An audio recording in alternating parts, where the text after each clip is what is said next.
Kanye West, um gênio da música, um ícone da moda, um dos artistas mais influentes do século XXI. Mas como alguém tão grande pode destruir o próprio legado?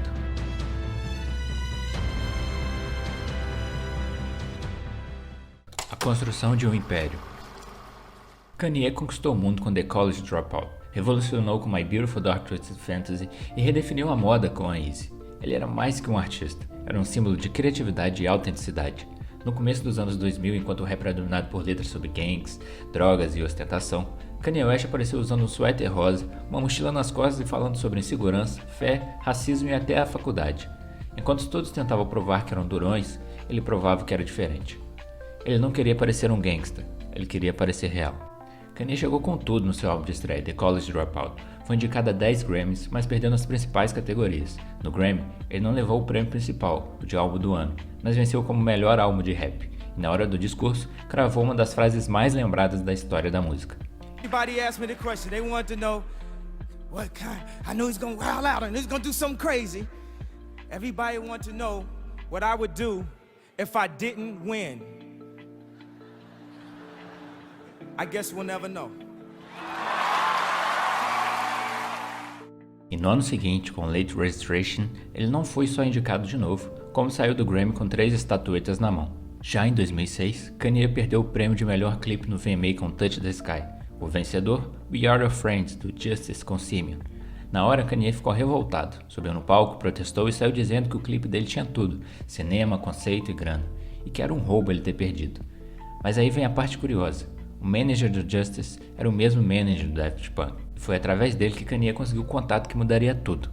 Pouco tempo depois, ele entrou em estúdio e pediu o sample de Hotter, Better, Faster, Stronger. O Daft Punk topou, e aí nasceu Stronger, o hit futurista que botou Kanye no topo das paradas, unindo rap com música eletrônica de um jeito que ninguém esperava.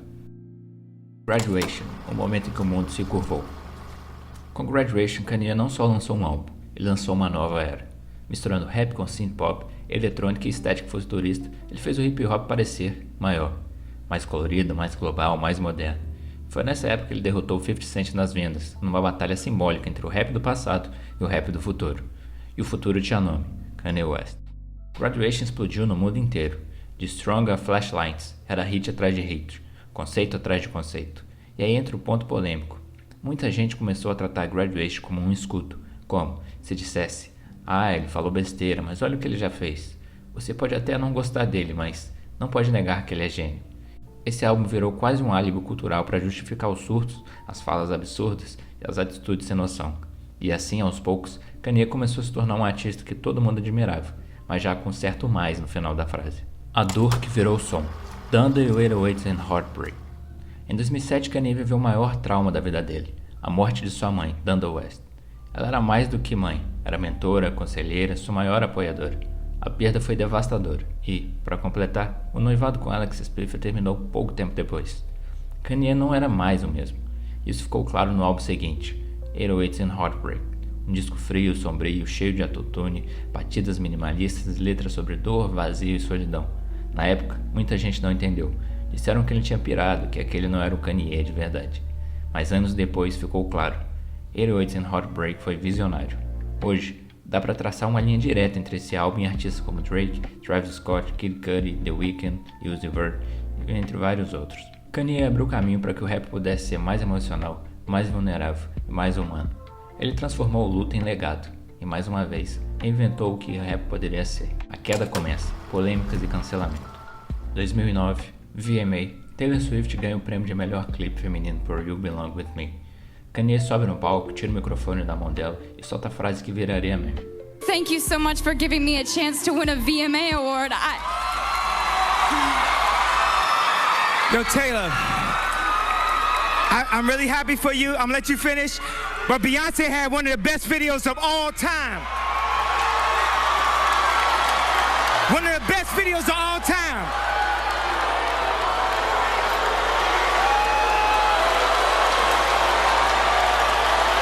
O público vaiou. Taylor ficou sem reação. Beyoncé ficou sem graça. E ali Kanye virou oficialmente o vilão do pop. A internet explodiu. No Twitter ele virou alvo de ódio, piadas e cancelamentos antes mesmo da palavra cancelamento ser moda. Foi tanta repercussão que até então o presidente dos Estados Unidos, Barack Obama, comentou chamando Kanye de Jackass, idiota. Era o início de uma nova fase. A genialidade estava lá, mas começava a ser ofuscada pelo ego, pelas falas fora de hora e pelas atitudes impulsivas. O artista revolucionário virou manchete, não pelos álbuns, mas pelas polêmicas. A obra-prima da redenção. Depois do caos no VMA, dos xingamentos no Twitter e até de ser chamado de idiota pelo presidente, Kanye se afastou, sumiu dos holofotes, foi para uma espécie de exílio no Havaí. E lá, cercado por um time de produtores e artistas, ele criou o que muitos consideram seu melhor trabalho, My Beautiful Dark Twisted Fantasy. Era grandioso, cinematográfico, doloroso, confiante. Um álbum que misturava orquestras, samples de soul, beats pesados e letras confessionais. Em Runaway, ele praticamente pede desculpas pelo próprio ego. Em Power, ele reconhece o peso da fama. Em Blame Game, ele se afunda nos próprios erros. Era como se dissesse: eu sei que errei, mas olha do que eu ainda sou capaz. E funcionou. O mundo voltou a aplaudir. A crítica chamou o álbum de obra-prima. Os fãs esqueceram por um tempo as polêmicas. Porque quando Kanye fazia música boa, muito boa, era como se todo o resto sumisse.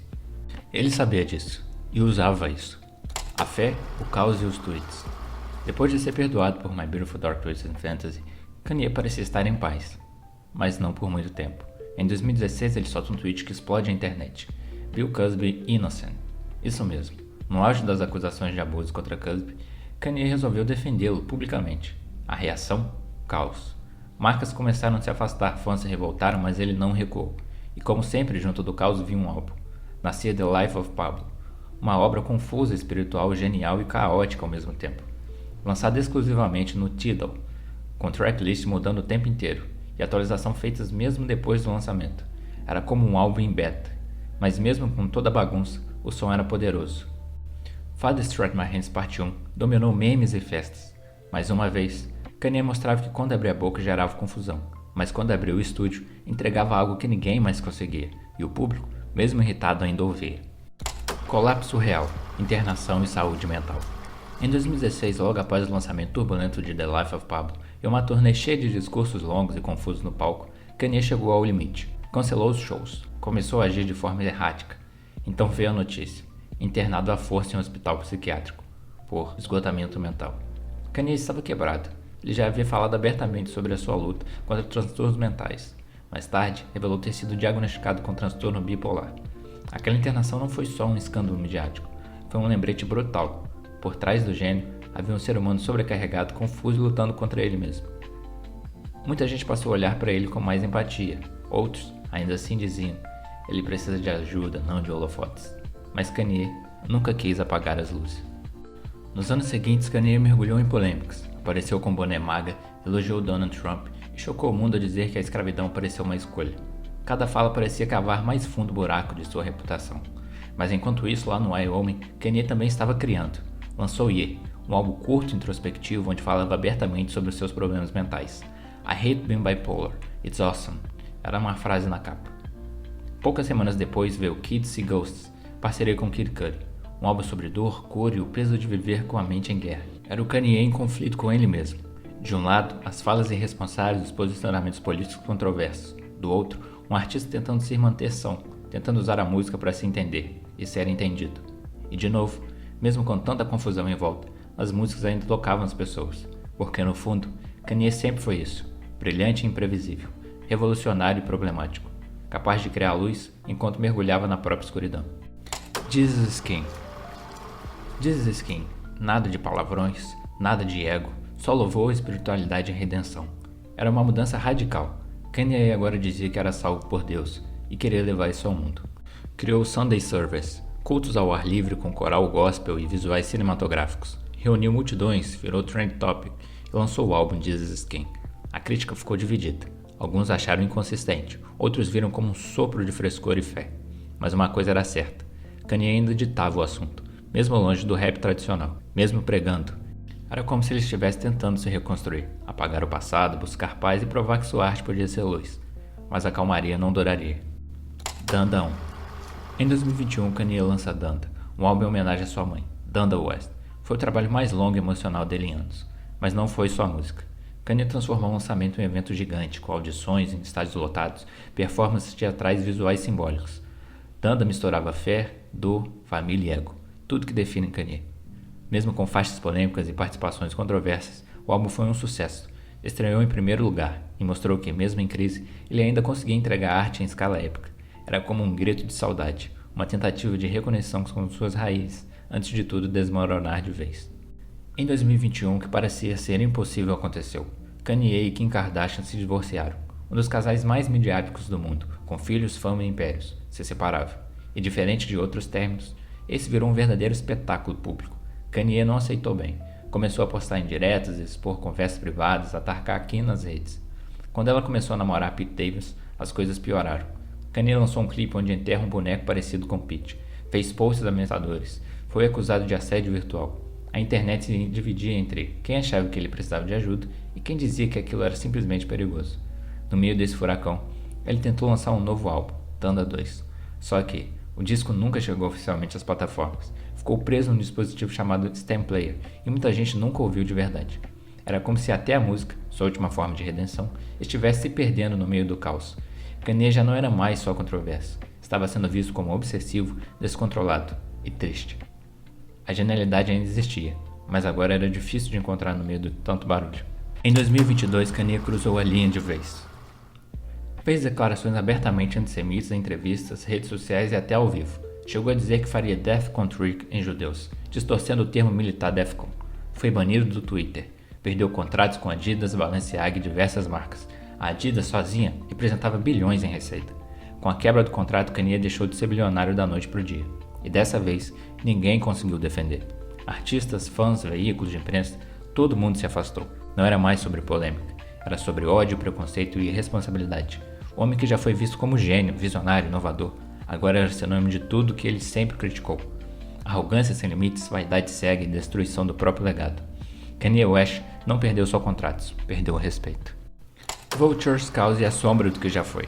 Em 2024 lançou o álbum Vultures, com Ty Dolla $ign, e surpreendentemente ele ainda tem força. O som é pesado, agressivo, quase como um grito de resistência de quem perdeu tudo e não liga mais pra nada. Mas junto com o álbum vieram mais problemas. A imprensa falava de uso de drogas, comportamento errático nos bastidores. Sua nova esposa, Bianca Censori, passou a aparecer em evento com roupas cada vez mais bizarras, ou quase nenhuma roupa, levantando questionamentos sobre o controle e abuso. Kanye também voltou a usar o Twitter, o X, onde postava provocações, desaforos e mais frases desconexas. Ele ainda lançou Vultures 2, que teve uma recepção pior do que a parte 1 desse disco. Voltou ao Twitter e continua dizendo coisas cada vez mais bizarras, mas ao mesmo tempo trabalha em novos discos. A grande pergunta é: Kanye destruiu o próprio legado por rebeldia, por transtornos mentais não tratados, ou foi tudo parte de um plano maior do que deu errado? Devemos separar o autor de sua obra? Esse é um debate muito atual, mas também já foi discutido há bastante tempo, gerando diversas obras sobre o assunto, e ele percorre diversas esferas da sociedade, com diversos atores diferentes, em diversas mídias diferentes. É um sentimento muito estranho, difícil, quando a gente descobre que alguma pessoa que a gente admira, artista que a gente gosta, fez alguma coisa ruim, e como a gente vai lidar com isso, com as obras que a gente gosta. Mas também a gente não pode deixar de lado aquele sentimento, a memória que a gente criou, ouvindo, vendo alguma obra que a gente gosta e como aquilo teve efeito na nossa vida, como a gente nunca pode esquecer, como a gente quer passar esse sentimento que a gente teve com essa obra para frente. Mas ao mesmo tempo é muito difícil separar isso, o artista ali, a pessoa, da obra que ela criou, porque eles vão sempre estar ligados, porque uma vez que a gente promove alguma obra, ela está consequentemente também promovendo a pessoa que fez ela. E nesse caso do Kanye é muito difícil, porque o Kanye tem uma história muito longa.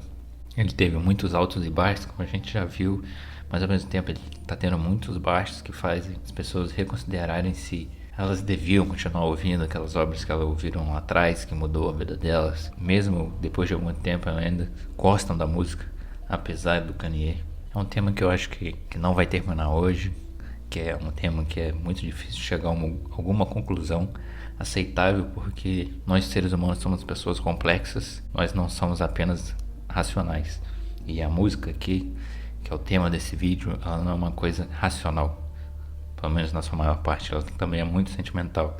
A música gera pra gente sensações que quando a gente ouve lá atrás e a gente vai ouvir ela agora, ela gera aquela mesma coisa, porque quando a gente ouviu, a gente podia estar passando por alguma situação ruim, que aquela música fez a gente pensar as coisas de forma diferentes, ou aquela música apenas gerou alguma sensação muito boa na hora, fez a gente ficar feliz, fez a gente ter uma energia nova. Infelizmente esse debate não tem nenhuma conclusão. Eu acho que vai muito do bom senso de cada pessoa, em como aquilo ali afeta ou não ela, como ela acha que ela deveria lidar com aquilo ali. Não há certo ou errado nessa história de quem quer largar e quem quer continuar ouvindo as músicas do Kanye West. Mas uma coisa certa é que não pode passar pano para as coisas que ele está fazendo por causa da música dele, como fazem com Graduation, sendo um meme ou não. Mas uma coisa é certa, e ela já aconteceu várias vezes, como a gente viu na história do Kanye. Se ele lançar música boa, se ele lançar álbum bom, muitas pessoas vão esquecer aquilo que ele tem feito, aquilo que ele tem gerado. Dito isso, talento pode te levar ao topo, mas suas escolhas definem o que você deixa no mundo. Se você curte vídeos como esse, vídeos que analisam a indústria da música, artistas, álbuns, músicas, já deixe seu like, se inscreve no canal para o YouTube te notificar quando novos vídeos chegarem. E obrigado por você assistir esse vídeo até o final.